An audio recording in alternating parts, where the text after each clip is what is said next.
When searching for something as specific as a study report, I wanted to just reiterate and bring back to the surface a few little quick tips and tricks on searching for study reports. So to begin, you can always, of course, search from the general search button. You also can use these binoculars, which can allow you to search for things like including the content of the document. So if you check this box and put an exact phrase in, the system will also search the document itself and all words within that document. You can also do any of these words or all of these words. You can make it more specific by putting things in quotation marks and then separating them if you have more than one. So there's a lot of options in the general search bar as well. But in addition to that, I find it most helpful to begin by clicking on the type of document as study report.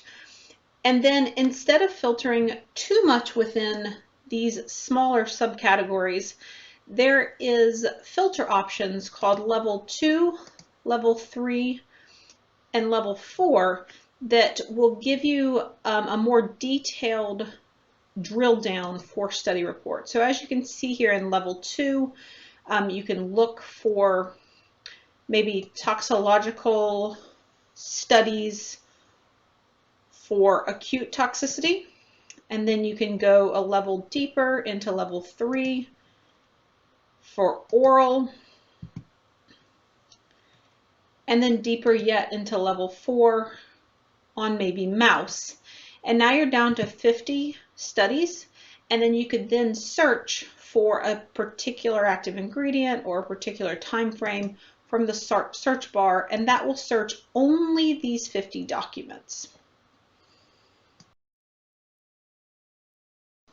Something that is not noticed very often on the documents within Viva is all the additional data that is associated with these documents. So if you see on the far right-hand side and you hover over these 5 little icons, you can see this is your basic document information, which most people are familiar with. However, there's some additional links, such as something called relationships. So if you click on this section shows you all of the other documents within Viva that have a relationship to this label. So this is a US-based label. Shows the link to a print-restricted label, the source label, which is where it came from. So if it was created, if this was a version 2, you would see that this was version 1. The stamp label, which shows the approval.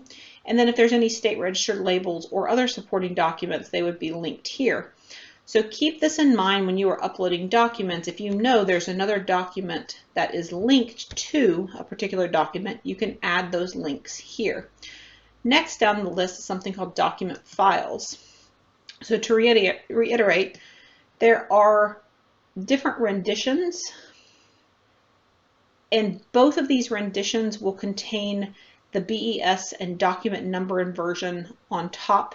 So when you export a document, it's important to make sure you use this version so that that document ID is tagged to the document for future reference.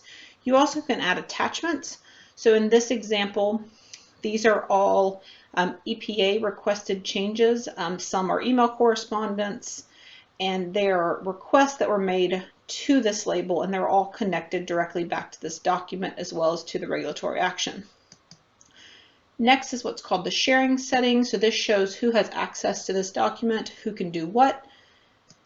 And then finally, if you are looking for a workflow, this is where all workflow information is housed. So this document does not have any active workflows associated with it.